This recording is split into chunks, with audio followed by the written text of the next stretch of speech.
ാണ് ഭൂമിയുടെ വിരിമാറും നാം കോരിയിടുന്ന വൈദ്യുതത്തിന്റെ പ്രത്യാഘാതങ്ങൾ എന്നാണ് നമുക്ക് തിരിച്ചടിയാവുക.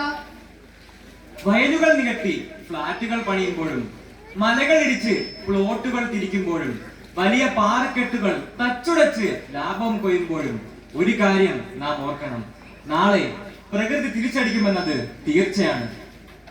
നമ്മുടെ വയനാട്ടിൽ നടന്ന ഉരുൾപൊട്ടൽ, 2018 വെള്ളപ്പൊക്കം, ഇനിയും ഉദാഹരണങ്ങൾ ആവശ്യമോ?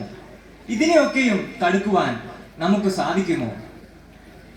വർക്കല അയിരൂർ MJ മോഡൽ സ്കൂളിലെ വിദ്യാർത്ഥികൾ അധ്യാപകരുടെ സഹായത്താൽ ഭൂമിയെ ചേർത്ത് നിർത്തുവാനായി നടപ്പിലാക്കുന്ന അനേകം ഉദ്യമങ്ങളിൽ ഒരു തെരുവ് നാടകം കൂടി ഞങ്ങൾ ചേർക്കുകയാണ്.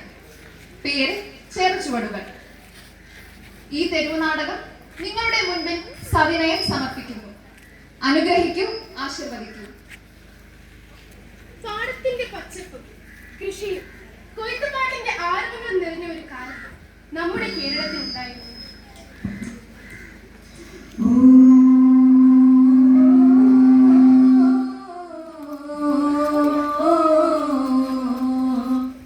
താനി തന്നാ തന്നാനെ താനി തന്നാ തന്നാന താനി തന്നാ തന്നാനെ താനി തന്നാ തന്നാന കതിര് കതിര് കതിര് കൊണ്ടുവായോ ഹൊയ് ഹൊയ് തട്ട കെട്ടി കൊയ്ത് കൂട്ടി വായോ ഹൊയ് ഹൊയ് കതിര് കതിര് കതിര് കൊണ്ടുവായോ ഹൊയ് ഹൊയ് വായോ കതിര് കതിര് കതിര് കൊണ്ടുവായോ ഹൊയ് ഹൊയ് തട്ട കെട്ടി കൊയ്ത് കൂട്ടി വായോ ഹൊയ് ഹൊയ് താനി തന്നാ തന്നാനെ വട്ടി കൊണ്ടാ കുട്ട കൊണ്ടാ ഇല്ലം നീരാ വെള്ളം നീരാ വട്ടി കൊണ്ടാ കുട്ട കൊണ്ടാ അല്ലിമല പെണ്ണാളെ ഇല്ലം നിറയ്ക്ക് വേല ചെയ്ത് വേർപ്പ് കൊണ്ട് പാടം നനയ്ക്ക് അങ്ങനെ വളര് വളര് വളര് കുട്ടഞ്ഞാറേ ഹൊയ് ഹൊയ് കുളിര് കുളിര് കുളിര് കൊരണ പാടം ഹൊയ് ഹൊയ് പെണ്ണാളെ താമര കണ്ണാളെ വന്നാട്ടെ പൊന്നാരൻ പാടത്ത് വായോ കതിര് കതിര് കതിര്. അല്ലയോ മാളൂരെ, കേട്ടില്ലേ കൊയ്ത്തുപാട്ടിന്റെ ആരവങ്ങൾ? ഇനി ഈ ആരവങ്ങൾ കേൾക്കുവാൻ വരും തലമുറയ്ക്കാകുമോ? എന്താണ് ആ രോദനം? അവസാനമായിട്ടുണ്ടായിരുന്ന ആ വയലും ഇതാ മണ്ണിട്ട് നികത്തിയിരിക്കുന്നു.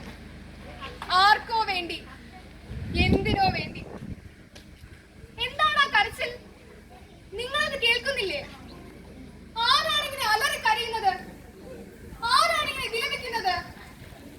നിങ്ങൾക്കത് മനസ്സിലായില്ലേ? പ്രകൃതിയുടെ തിരിച്ചടിയും സർവവും നഷ്ടപ്പെട്ടവരുടെ കരച്ചിലുകളാണത്.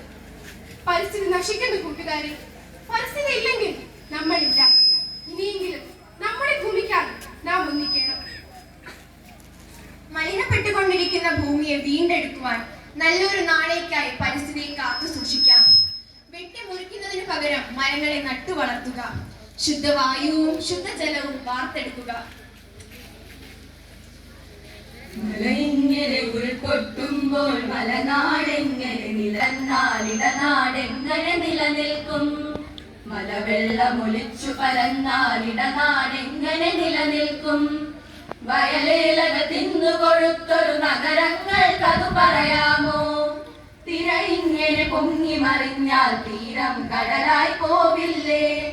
ഭൂഗോളം ചുട്ടുപുഴുങ്ങിയിരിക്കും, കൊമ്പ് മുറിക്കരുതേ. ഭൂഗോളം ചുട്ടുപുഴുങ്ങിയിരിക്കും, കൊമ്പ് മുറിക്കരുതേ. നാം എല്ലാവരും സ്വാർത്ഥതയുടെ ലോകത്ത് മതിമറന്നു ജീവിക്കുന്നതിനാൽ പ്രകൃതിയുടെ രോദനങ്ങൾ ചെവിക്കൊള്ളുന്നില്ല എന്നതാണ് വാസ്തവം. എന്താണ് സുഹൃത്തെ നീ ഇങ്ങനെ പുലമ്പുന്നത്? നമുക്കിവിടെ കഴിക്കാനും കുടിക്കാനും എന്താണ് കുറവുള്ളത്? സുഹൃത്തെ, നമ്മൾ എല്ലാവരും വെള്ളത്തിന് മുകളിൽ തുഴയുന്ന തുഴക്കാർ മാത്രമാണ്. പ്ലാസ്റ്റിക്കുകളാൽ പൊതിയപ്പെട്ട മണ്ണിന്റെയും വെട്ടി നശിപ്പിക്കപ്പെട്ട മരങ്ങളുടെയും തേങ്ങലുകളാണവ. ഇവയുടെ സങ്കടങ്ങൾക്ക് ആരാണ് കാരണം? വിവേകികളും ബുദ്ധിശാലികളും. കണ്ടോടാ എന്റെ പുതിയ പ്ലോട്ട്, എല്ലാം കൂടി 10 ഏക്കറുണ്ട്. നീ കാടൊക്കെ എന്ത് ചെയ്യാൻ പോവുകയോ? ഈ കാടൊക്കെ വെട്ടി നശിപ്പിച്ചാലേ എന്തെങ്കിലും ചെയ്യാൻ കഴിയും. അതേടാ, കാടാണ്. ഈ കാടെല്ലാം വെട്ടി നശിപ്പിച്ച് ഇവിടെ ഒരു വില്ല പണിയും ഞാൻ. അത് കഴിഞ്ഞാൽ എന്റെ സുഹൃത്ത് ആരാ? കോടീശ്വരനാ, കോടീശ്വരൻ. സുഹൃത്തെ, നീ പറഞ്ഞതൊക്കെ ഞാൻ കേട്ടു. ഇതൊന്നും വേണ്ട, പണി കിട്ടും നമുക്ക്. പിന്നീട് ദുഃഖിക്കേണ്ടി വരുമെന്നത് ഉറപ്പാണ്.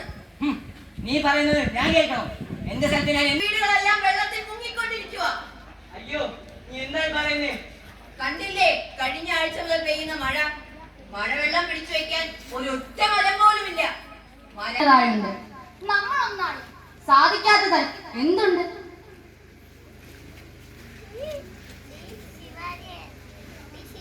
കൂട്ടുകാരെ, ഈ വർഷത്തെ പരിസ്ഥിതി ദിനത്തിന്റെ സന്ദേശം എന്താണെന്ന് നിങ്ങൾക്കറിയാമോ?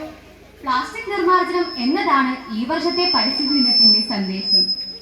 അപ്പോൾ അതുകൊണ്ടാണോ നമ്മുടെ സ്കൂളിൽ നിന്നും തുണിസഞ്ചികളൊക്കെ കുട്ടികൾക്ക് വിതരണം ചെയ്യുന്നത്?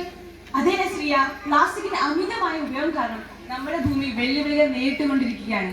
ഈ പ്ലാസ്റ്റിക്കിന്റെ ഉപയോഗം കുറയ്ക്കാൻ നാം കഴിയുന്ന വിധം ശ്രമിക്കണം. അതുകൊണ്ടാണ് പ്ലാസ്റ്റിക് കവറുകൾ ഉപേക്ഷിച്ച് തുണിസഞ്ചികൾ ഉപയോഗിക്കാൻ നാം തുടങ്ങേണ്ടത്. അതെ, അത് ശരിയാണല്ലോ. അപ്പൊ പ്ലാസ്റ്റിക് കവറുകളൊന്നും നമ്മുടെ വീടുകളിൽ കുന്നുകൂടുകയുമില്ല. അതെ, ഇത് നല്ലൊരു തീരുമാനമാണ്. നമ്മളാൽ കഴിയും വിധം ഇതുപോലുള്ള ചെറിയ ചെറിയ കാര്യങ്ങൾ ചെയ്തുകൊണ്ട് തന്നെ നമ്മുടെ നാട് മനോഹരമായി തീർക്കാം. അതുകൊണ്ടാണ് പറയുന്നത്, അണ്ണാൻ കുഞ്ഞിനും തന്നാലായി. മണ്ണാണ് ജീവൻ, മണ്ണിലാണ് ജീവൻ, പൊന്നിൻ വിളകൾ കൊയ്തെടുത്തൊരു സ്വർഗം തീർക്കും ഞാൻ, ഇവിടെ ഒരു സ്വർഗം തീർക്കും ഞാൻ. ഞാനൊരു മലയാളി, എന്നും മണ്ണിൻ കൂട്ടാളി, എന്നും അതിരുകളില്ല സ്നേഹത്തേരാളി. അതെ, മണ്ണാണ് ജീവൻ, മണ്ണിലാണ് നമ്മുടെ ജീവൻ. നമ്മുടെ പ്രകൃതിയെ കാത്തു സൂക്ഷിക്കേണ്ടത് നമ്മൾ ഓരോരുത്തരുടെയും ഉത്തരവാദിത്തമാണ്. ഒരാൾ ശ്രമിച്ചാൽ പലരും ശ്രമിച്ചാൽ നാടുണർന്നാൽ